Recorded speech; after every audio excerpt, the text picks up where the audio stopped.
Shabbat Shalom. Last week we spoke about the Shoah, but this week we are celebrating Yom Ha'Atzmaut. As we look back, for us, 1948 stands out as one of our finest hours, the fulfillment of nearly 2,000 years of Jewish prayers and dreams.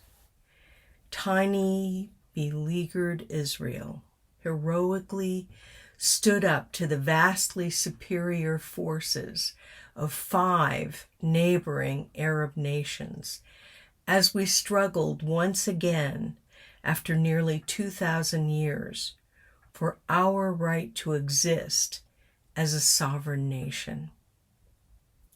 This war would never have had to be fought if our neighbors had been willing to accept a united international decision as we were willing to do. Despite everything, we saw the rebirth of our hopes of 2,000 years, an independent Jewish state arising once more on the mountains of Israel. Arabs call the war of 1948 al-Nakba, the catastrophe.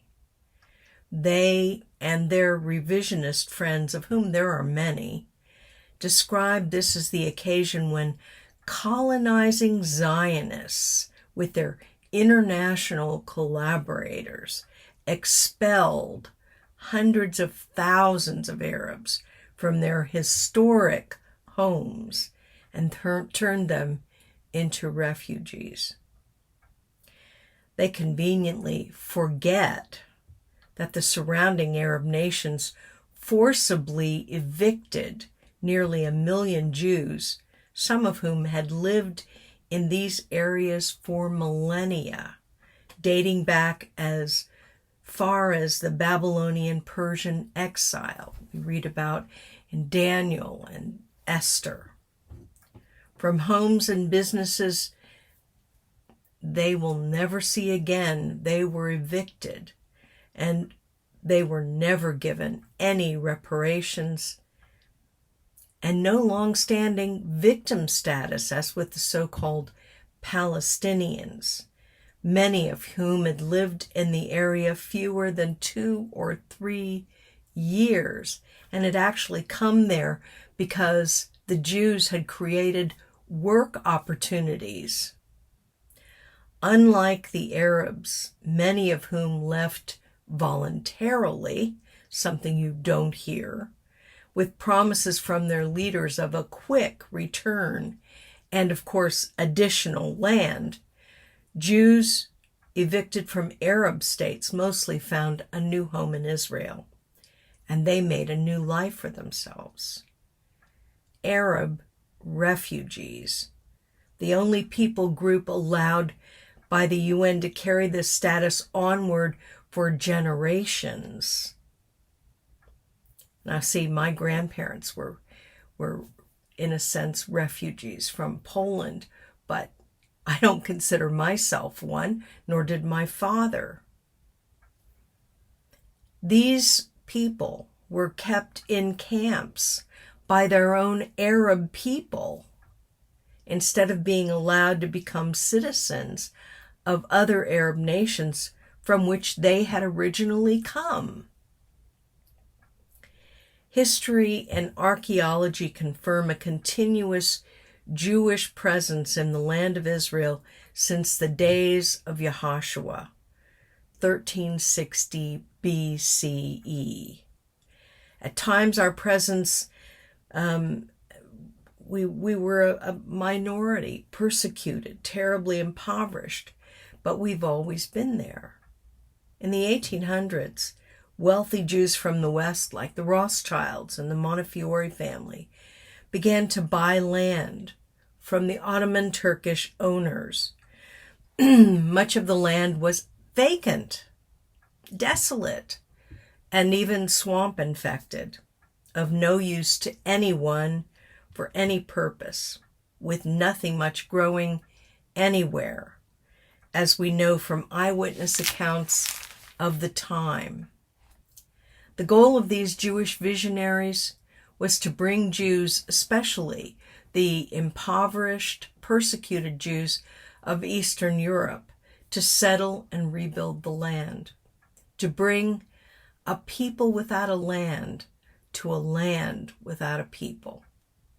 Jews living miserable lives in the Ukraine, Russia, and Poland, like my grandparents, were encouraged to return to Israel, livnot ulehabanot, to build up and to be built up, to build up our country, and at the same time to build ourselves into a new kind of Jew, not a yeshiva bocher or a pale-faced, downtrodden ghetto dweller who was forced to accept whatever the king, the emperor, or other rulers, including religious rulers, devised for him, but a farmer and a builder working the land with a plow in one hand and, if necessary, a gun in the other.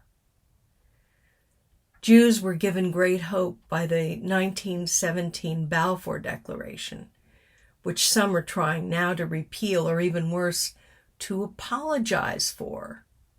This declaration affirmed His Majesty's government view with favor the establishment in Palestine of a national home for the Jewish people, and will use their best endeavors to facilitate the achievement of this object. I'd like to say, first of all, Palestine is a name that was given to this area by the Romans, Palestina, after they had driven the Jews out of Jerusalem and had sold us as slaves on the slave markets of the world. That's where the name comes from the Philistines, who lived there at one time but are no longer in existence.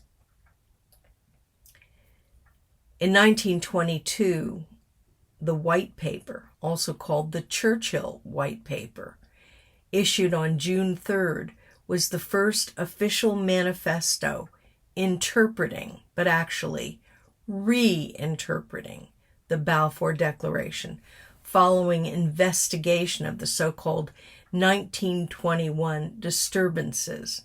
These were not disturbances, they were attacks on Jews by Arabs, and usually blamed on the victims.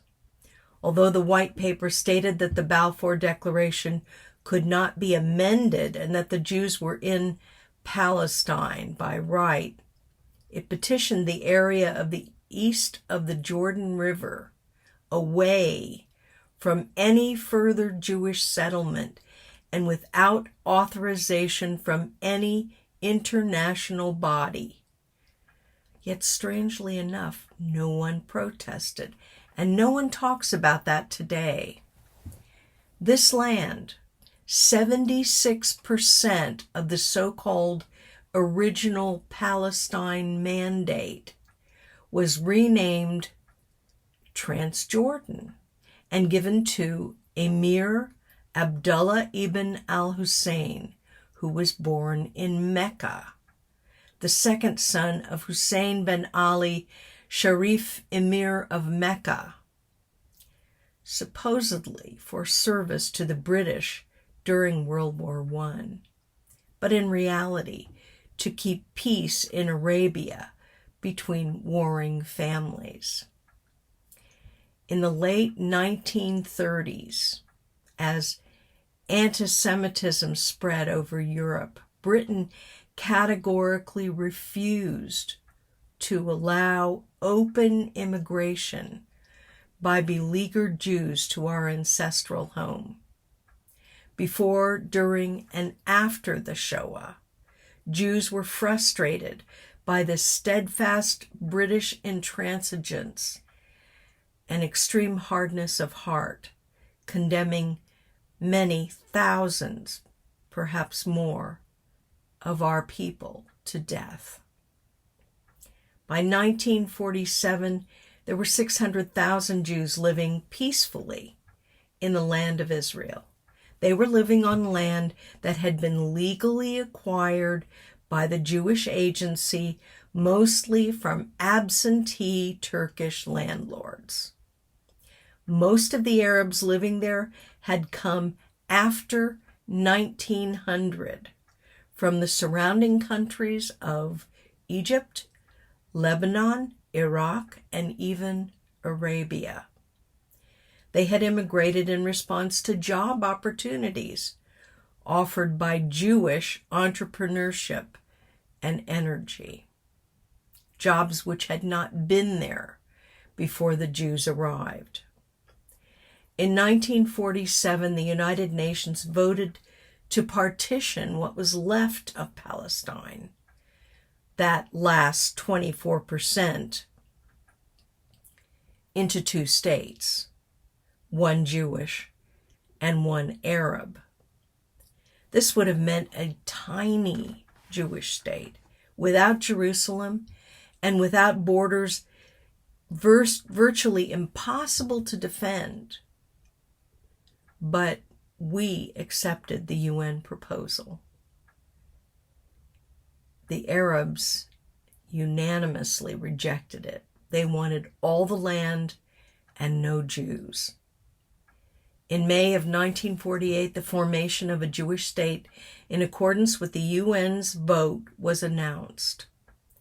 The first deaths of the conflict occurred on 30 November 1947 during the Arab ambush of two buses carrying Jews from Netanya to Jerusalem.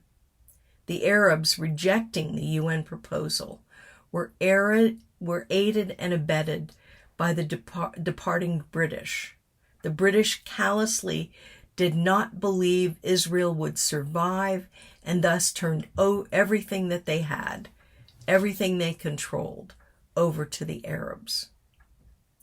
Through fierce determination, lack of other choices, and God's intervention, Israel defeated the numerically superior and much better equipped forces of 5 Arab nations arrayed against her, including, of course, Jordan, trained by the British. In those days, God fought for us. Arab leaders encouraged their people to leave what they called the combat zone so as not to interfere with Arab soldiers seeking to push the Jews into the sea, which Gamal Abdel Nasser of Egypt publicly declared was their goal. The vast majority of Arabs left because they wanted to, and because they were promised more land, the land bought and owned by Jews. Victorious Israel wanted nothing more than to live in peace with her neighbors, but the Arabs belligerently refused to accept the state of Israel. And thus, the myth of refugees forced from their homes by Jews. So-called Palestinians, a name Yasser Arafat began to use for the first time in 1964, are not indigenous, but come from surrounding Arab nations. With no historical right to this land, Arabs before the time of Muhammad, 570 to 632 CE, lived in, Arabia. They have repeatedly rejected reasonable offers for a state of their own, which of course they already have in Jordan, remaining committed to the complete destruction of Israel and the destruction of the Jewish people universally. Our God, not the UN, not the British, not the Americans, God Himself is the guarantor of Israel's physical and spiritual restoration. In Yirmiyahu 31:27 through 34, we read, "The days are coming, says the Lord, that I will make a new or a renewed covenant with the house of Israel and Yehudah. I will put my Torah in their inward parts and write it on their hearts, and will be their God, and they shall be my people. And they will not need to teach one another, and every man his brother, to know the Lord. They will all know me, for I will forgive them their iniquity, and I will remember their sin no more. The prophet Zechariah declares with the words from God, "Then I will pour out the spirit of grace and prayer on all the people of Jerusalem, and they will look on him they pierced and mourn for him as for an only son, and grieve bitterly for him as for an oldest child who died. At that time a fountain will be opened to the people of Israel and Jerusalem, a fountain to cleanse all their sins and defilement." The physical resurrection of the nation of Israel is also the beginning of a spiritual renewal and revival, of which we are an important part. Although the traditional Jewish community finds many Jews apparently uninterested in God or in faith, as a result of the Shoah and secularism, the growth of faith in Mashiach Yeshua among Jewish people has expanded. The initial thrust of the revival that began with Yeshua's first Talmudim was missionary activity directed from Britain and the U.S. toward many people groups in the 1800s and early 1900s. It has always been Jews who have been the most determined to share our biblical faith in the Jewish Mashiach Yeshua with our people, resulting before the 1940s in thousands of European Jews coming to believe that Yeshua is the promised Mashiach. In the late 1960s, a revolutionary spiritual awakening took place in the United States, largely among young people of university age. Many Jews were part of this grassroots movement. Led by God's Ruach, these young people of Jewish background chose not to assimilate and allow themselves to be forced to become part of Christianity, as had many who had gone before them. They were inspired to establish their own identity and faith in a congregational movement led by Jews. They began to return to biblical practices and centuries-old traditions, making no apology for Jewish worship and Torah observance as the appropriate framework of faith in the Jewish Mashiach. Following this pattern, the return continues and has now seen many from among the nations claim their right to be true adopted sons and daughters of Abraham and Yisrael, entering the covenant relationship with God through the Mashiach and by following God's commandments as Jews by choice. Even when some Jews take backward steps away from our heritage, we know that God's purpose will advance with those who choose to follow him radically and faithfully. Despite everything that humanly and demonically opposes the work of God, Hashem prevails, and his promises will come to fruition. God said in Zechariah 12, "I will make Jerusalem and Yehuda like a cup of poison to all the nearby nations that send their armies to surround Jerusalem." But he promises Israel his deliverance. The Lord will defend the people of Jerusalem, for my plan is to destroy all the nations that come against Jerusalem. God will deal with all the nations that come against Israel, who attempt to destroy, belittle, or berate Israel, and will fulfill all of his promises to our people. At the present, the world is filled and faced with possible disasters, including so-called global warming and other natural phenomena, economic chaos and collapse, and deadly pandemic diseases.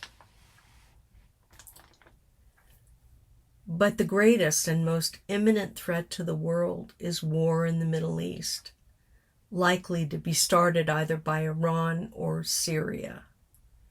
This war unleashed upon Israel would have the potential to devastate the whole world. Such a war would undermine the social, political, economic, and religious aspects of world society as we know it today. It may be conducted by a fanatical Islamic force in determined ultimate purpose to assume total world domination. Consider what has been happening in the last 10 years or so. Although Islam desires to present itself as a religion of peace, it is actually a religious and political ideology with megalomaniacal ambitions.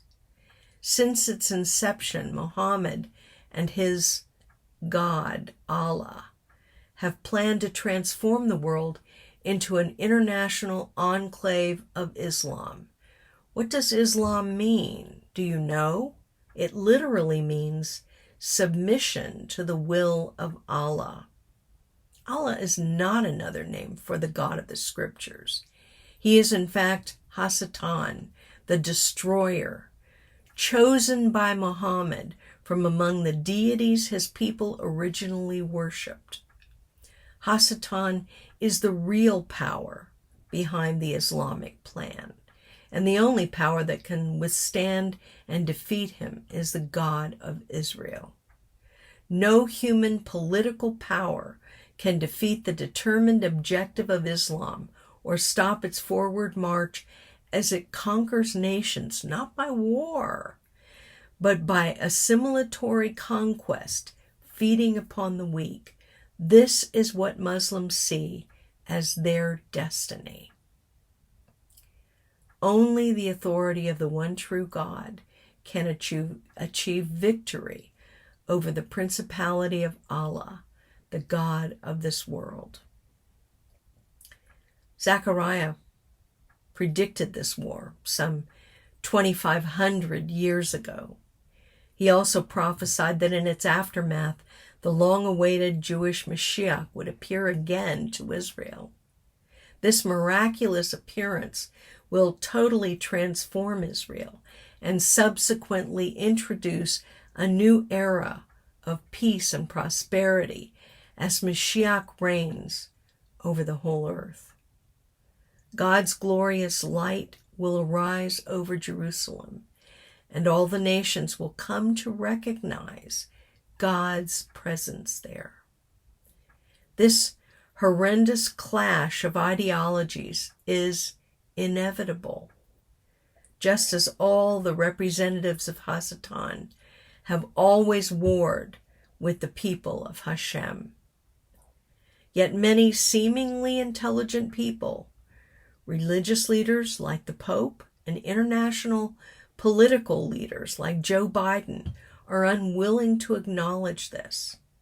Political correctness dictates that we should not even speak of such things, lest we offend.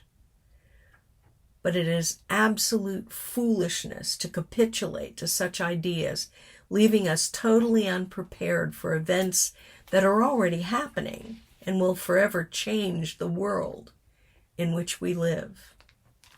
Here are other events to watch. False prophets of every kind, a prelude to the false Messiah. Wars. More people have been killed in warfare than at any other time.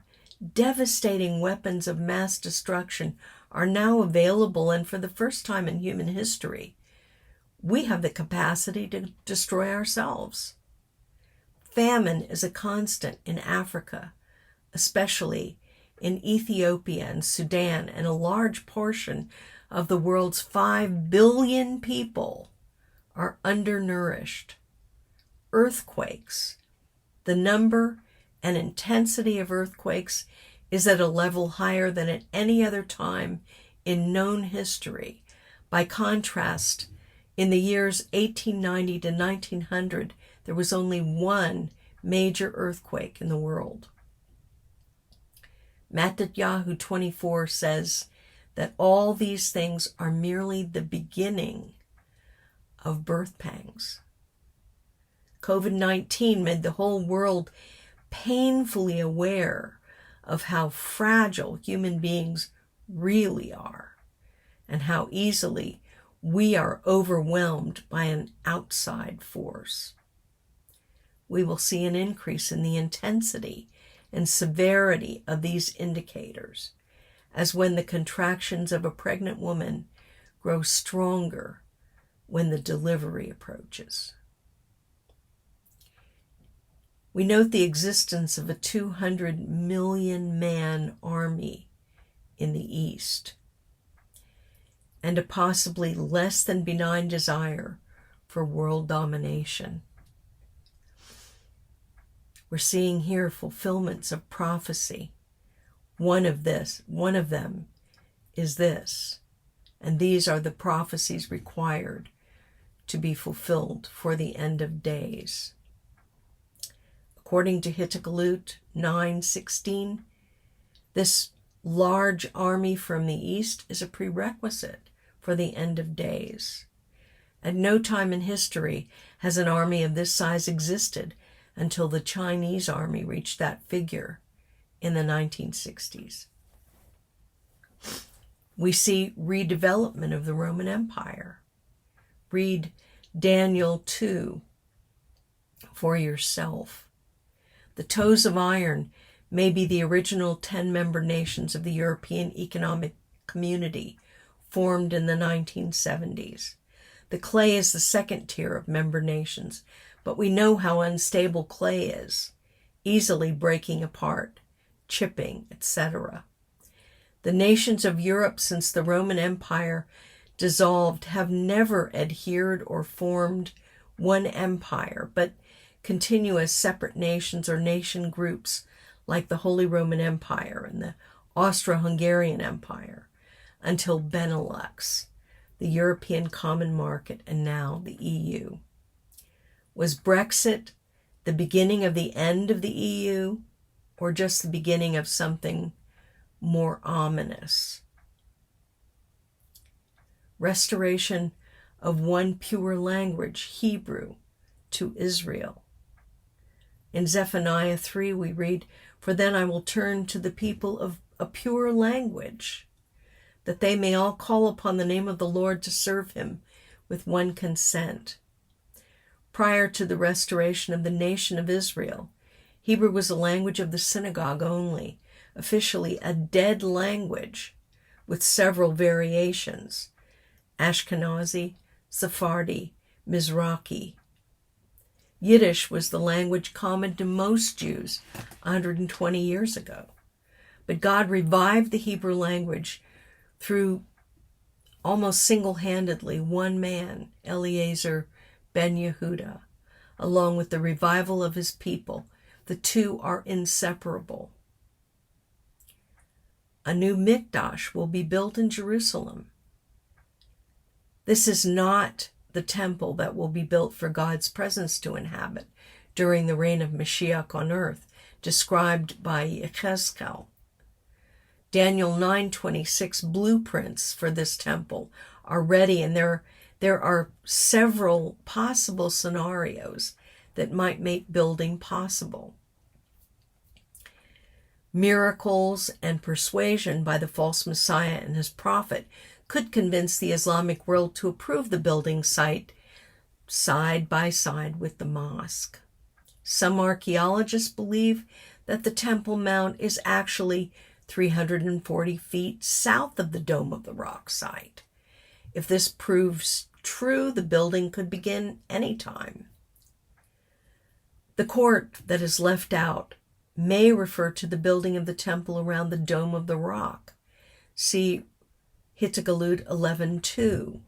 Leave out the court which is outside the temple and do not measure it, for it has been given to the nations, and they will tread underfoot the holy city for 42 months.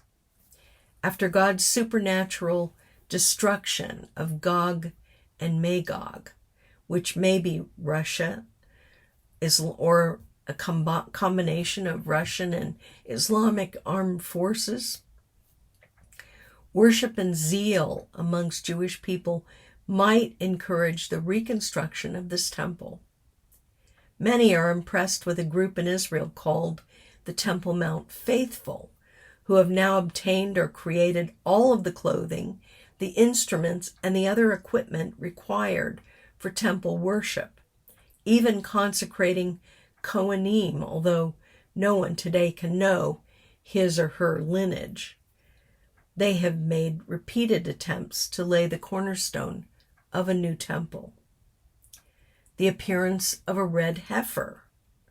Bamidbar 19:2-7 speak to the sons of Israel that they bring an unblemished red heifer in which is no defect and on which a yoke has never been placed. You shall give it to Eleazar the Cohen, and it shall be brought outside the camp and slaughtered in his presence. It's believed that a red heifer is required for the waters of purification. In May 1997, the first red heifer was born in 2,000 years. And then there's the return of the Jews from the lands of the north. Yirmiyahu 23, therefore, behold, the days are coming, declares the Lord, when they will no longer say, as the Lord lives, who brought up the sons of Israel from the land of Egypt, but as the Lord lives, who brought up and led back the descendants of the household of Israel from the northland and from all the countries where I had driven them. Then they will live on their own soil.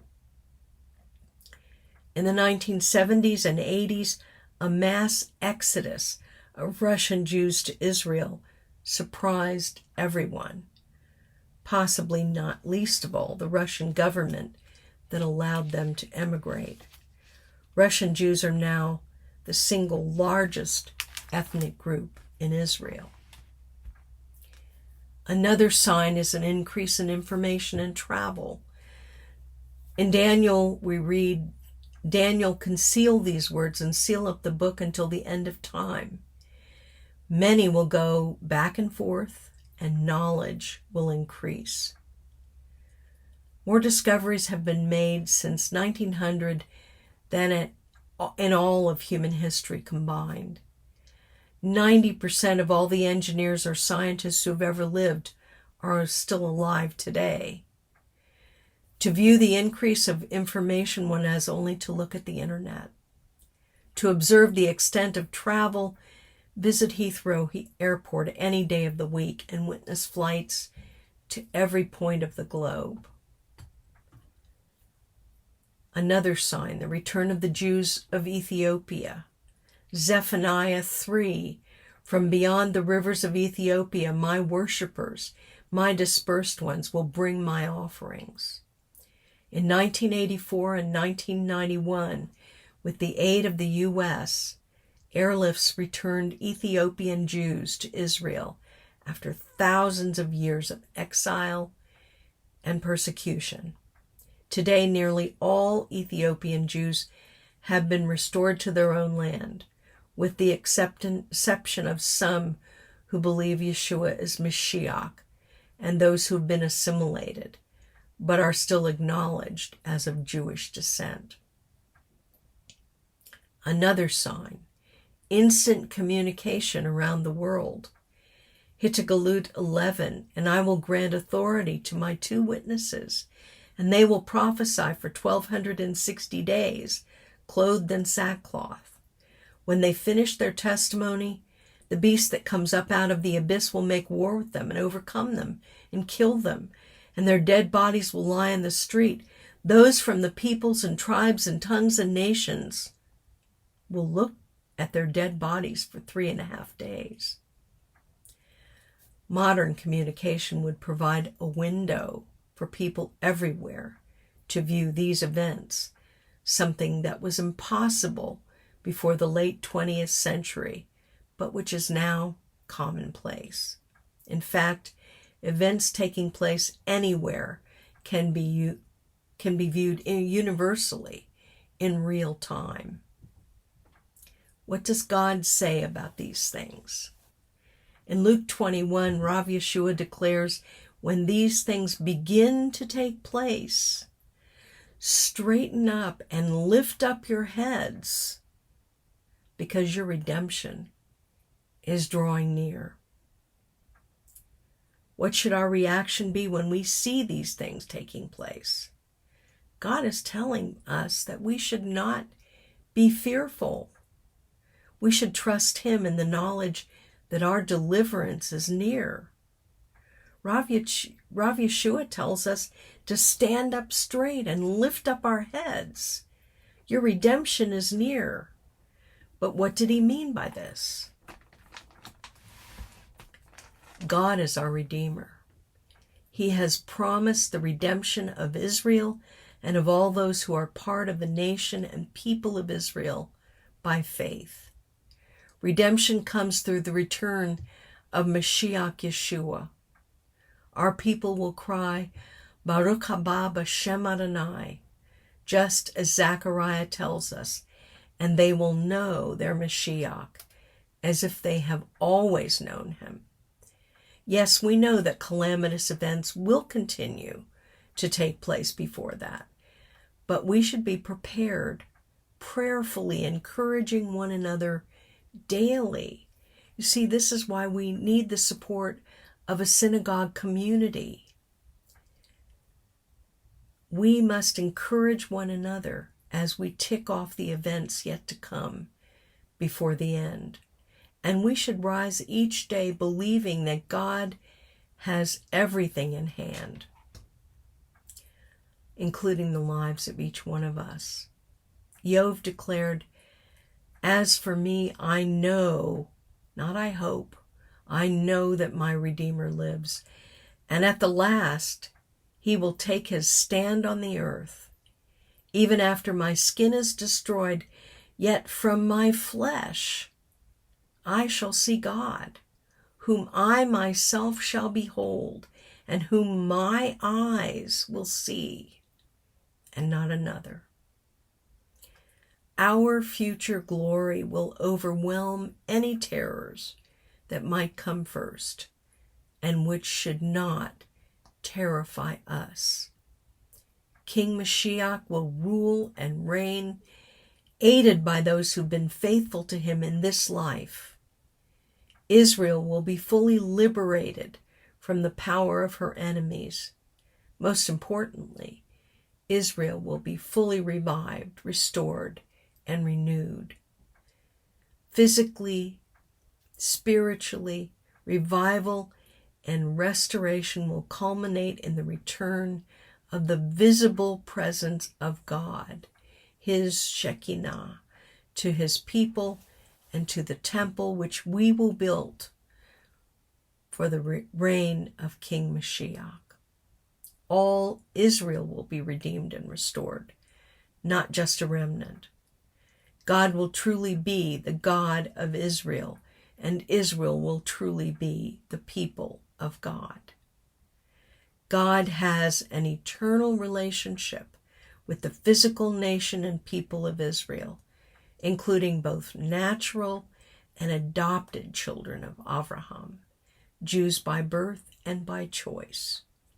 According to Yechezkel 44, those who are uncircumcised in heart and uncircumcised in flesh will have no part in the worship of our God in his holy temple.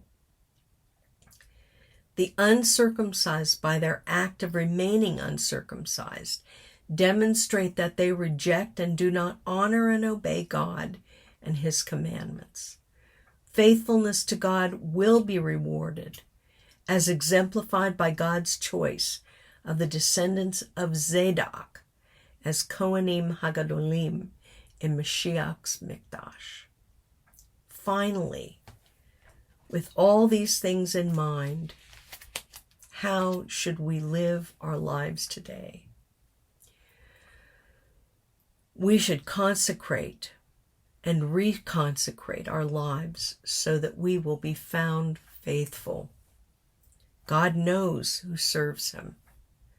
Those who refrain from worldly desires and experiences, those who do not allow themselves to be led astray by false teachings, heresies, apostasy, even when that is the direction the majority of people choose to take.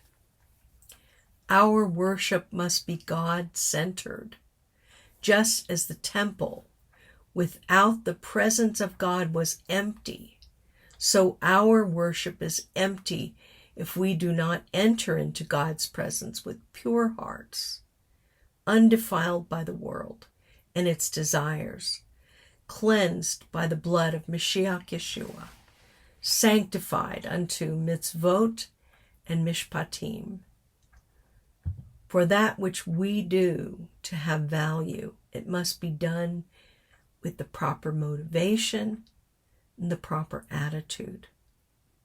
Worship, service to God, faithfulness, providing for God's servants, these must be done because we love God and we seek to please him and not for any ulterior motive.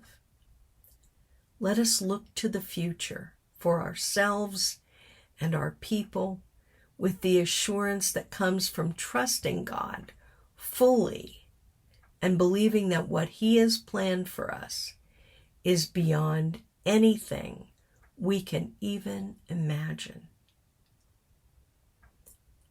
May our Mashiach return, and may it be soon. Shabbat Shalom.